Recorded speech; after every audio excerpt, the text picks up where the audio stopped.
New episode, let's go! So this video is gonna be really late.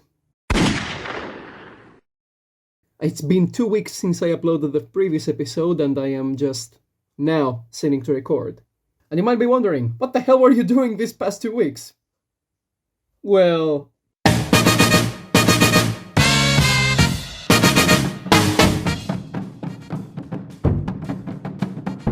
Series, both Nim and myself will be opening 24 booster packs or one box of a core Yu-Gi-Oh! Booster set. We will build a deck and play a best 2 out of 3, and the winner will receive a small prize to upgrade their deck. what am I doing with my life?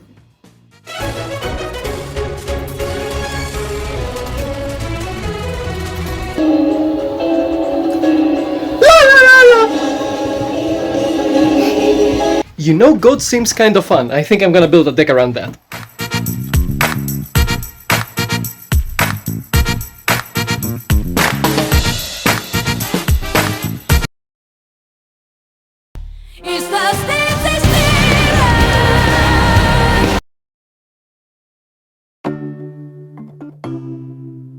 So this order that I did ended up being very much influenced by the Progression series and a lot of the other sealed only stuff that I've been seeing. My itch to open sealed product has been increasing over these past weeks, and specifically for old product, hence why I bought pack. Actually, I have a little more, and this is something that could be interesting. At some point, I'll have accumulated enough sealed product to do a big, massive opening, just because. Because I have a few packs right now, I've already ordered stuff that will arrive in several months, to be honest, because they're part of a pre-order, so that will take a while. Plus, I can't wait for Ghosts of the Past to come out, so I can buy a bunch of that. Oh boy, this is gonna be a very good set, especially if the leaks are true. Oh boy. Oh boy. And now, let's just talk about the stuff that actually came in the mail. You know, the cards. First, they have stuff like Kirin and 9 Pillars, and heck, even Clifford Disc at some degree, that are basically the stonks. Yeah, let's just put them on the stonks category, because they are banned cards, or affiliated with banned cards. And it's been a lot of years now, but I have a banned binder, and I was just accumulating stuff over the years, and every banned card I just immediately put there, so that I know where it is, and keep it safe until the right time comes and it can be played again. Or, well, sold again. And specifically with the recent ban lists, I've realized that I have stayed behind on that thing, and I have to pick things up relatively quick. Especially considering the speculation that exists around the ban list that is gonna come out right now. By the time I release the video, it will already be out, and we'll know how much of a fool I am for not buying the Soul Fusion Colossus that I've been wanting ever since it's released, but, you know. Then, we have the pretty / token category. If you remember from the first episode, I showed you that I make custom tokens. I have a very big collection of custom tokens being made, that I make. I have a bunch of cards that I've bought specifically to make tokens out of them, and this is the case for Zodiac Kadarust and Fabled Gudabi? I think Gudabi, or Dudabi, oh no, whatever. These cards are just really pretty, really cool, I really like the artwork, I don't think they're very useful, and hence why I want to make tokens out of them. If they end up being played, sure, but until then I'll just keep them with the plan to make them tokens. And then we have a big collection of cards that I've bought for collection, and for stuff that I've been meaning to play eventually. Stuff like Nurse Burn, which is basically something that I've been wanting to do ever since I got back in the game, because, like a lot of players, my first deck was a burn deck. The best burn deck, to be exact. It had like Giant Germ and Mecha Bunnies and Submarine Roids and Marshmallow. Best fucking card. So I wanted to try that eventually. I already have a playset, but this was the old school Nurse, so I just wanted one more. I might get a third one just to complete the old school playset, but until then we'll see. Then of course we have Pain 69 Stand. Man, I love Volcanic Doomfire. It's such a cool card. My deck once built Volcanics and he was whooping my ass with them. It was pretty fun. And considering how relatively cheap they are, it could be a good idea to get them now. I think the only expensive card is maybe Tri-Blaze Accelerator, but even that I don't think it's played. So yeah, the only expensive thing is actually another Doomfire. And I got this one pretty cheap because it wasn't in very good condition or whatever. I'm fine with it. Bujins are actually a pretty archetype.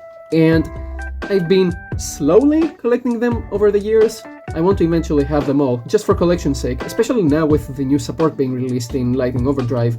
And a spam variant of Bujin is a deck that I really want to play. The Protect the Castle variant wasn't fun for me. Tri-Brigade Bujin is a thing that doesn't exist now. Tri-Brigades are pretty expensive right now, but maybe down the line. Even if I don't end up making the deck, it's still something great. Something pretty for the collection. And then there's a rarity bump for my Utopia deck, the first super rare Go-Go Golem. Go-Go Golem is one of my probably favorite monsters out of Zexal. Yep, I said it.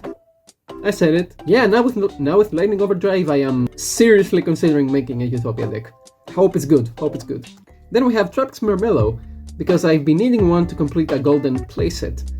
And yeah, that's pretty much all I have for Trap Tricks. I don't have any of the extra deck monsters, which is infuriating on an insane degree, because Rafflesia is one of those monsters that I've been wanting ever since its release, and I still don't have it. I just want a reprint, man. And lastly, we have one Metal Foes Adamante.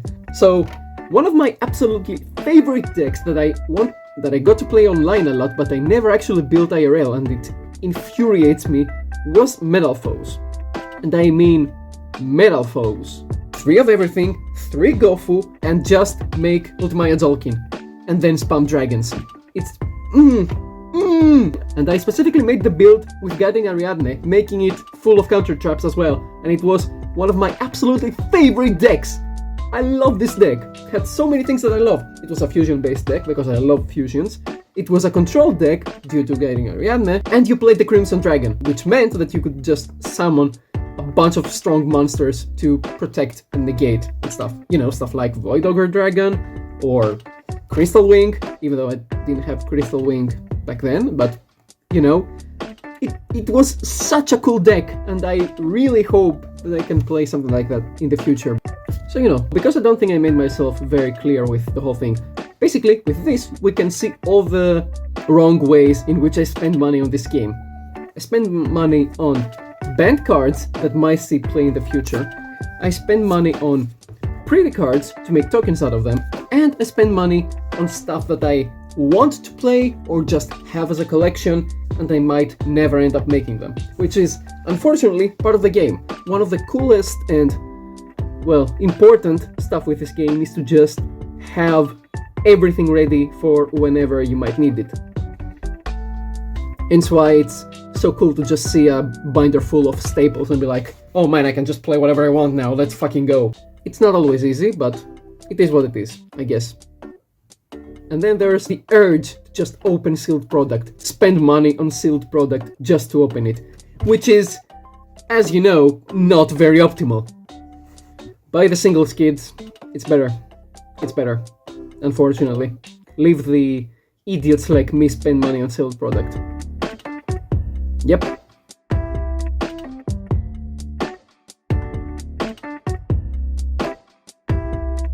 So the past week, a fellow YouTuber named Bienas approached me, and because he saw my first episode, and he was like, "Oh, you're playing Salads, that's so cool!" And because he was making a video with the new Ice Barrier structure deck, he wanted me to use the Salamangreat structure deck against him, so he can test it.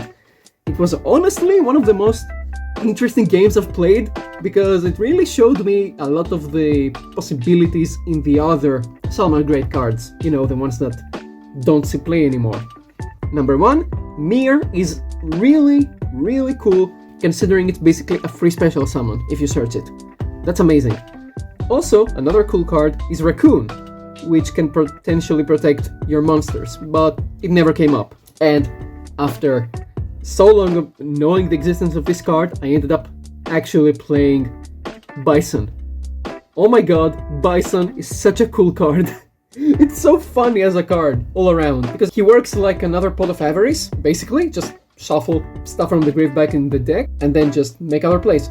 The funny thing is, that with a wheel you can just casually special summon a massive body on the board and just smack your opponent. It was honestly glorious, the fact that Bison served me so well. Also, another thing I'd like to point out, Jesus, the new Trishula is way better than I expected. I mean, okay, yeah, I remember, it banishes 3 from the field, which is pretty damn good, but the thing that really took me by surprise, and you'll again see it in the full duel, it's that when it's destroyed, it summons another Trishula from the deck, from the extra deck, which I remembered.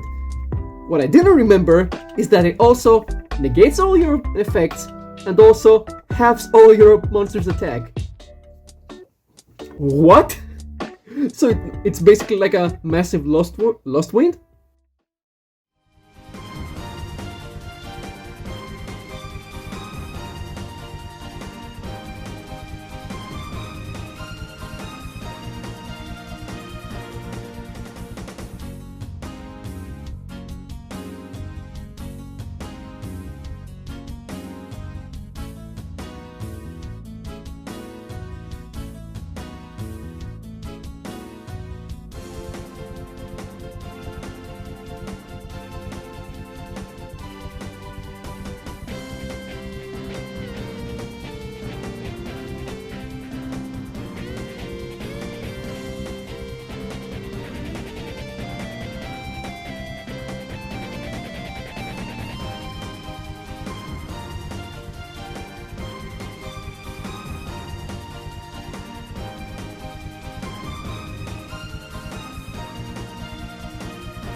And overall, this was pretty cool thing all around.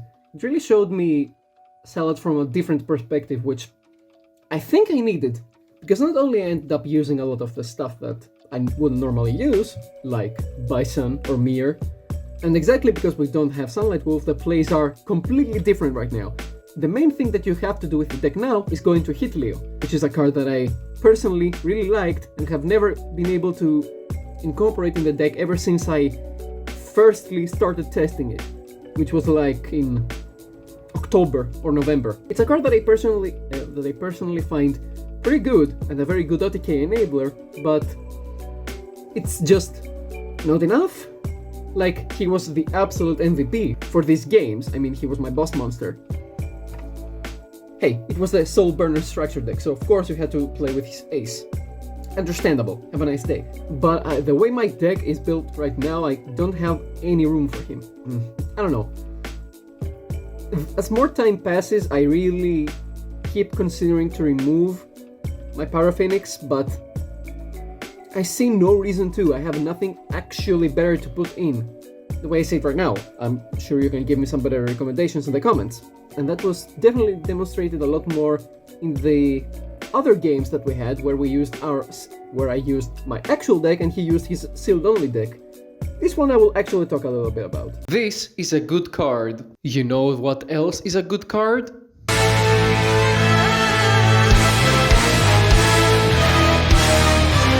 That's it.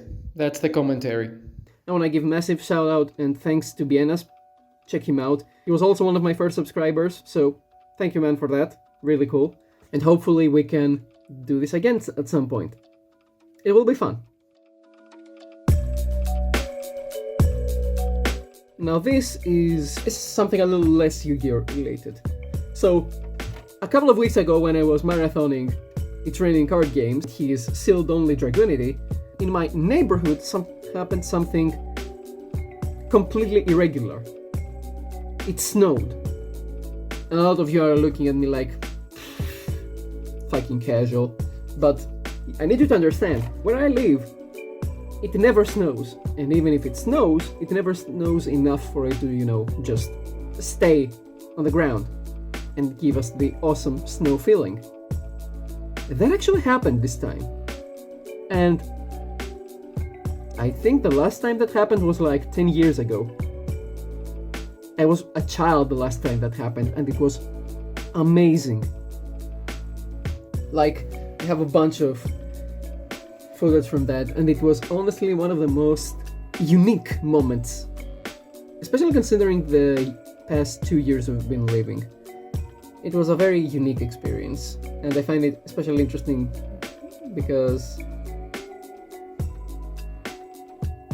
I don't know, the beauty and serenity of the snow, it's a feeling that I don't think I can actually transmit correctly. I love it, and I just felt like sharing, basically. That's the whole thing about that. It's even funnier considering all the sun that you can see right now next to me, but yay, what can you do? So I think this is where I'm gonna leave you this time. Anyway, thanks for watching. Next time we'll have some changes, hopefully. Either I'll be either showcasing a different deck, or I'll try to do a lot more changes this time, because I literally changed nothing in the deck this episode. And yeah, I'll see you next time. Adios.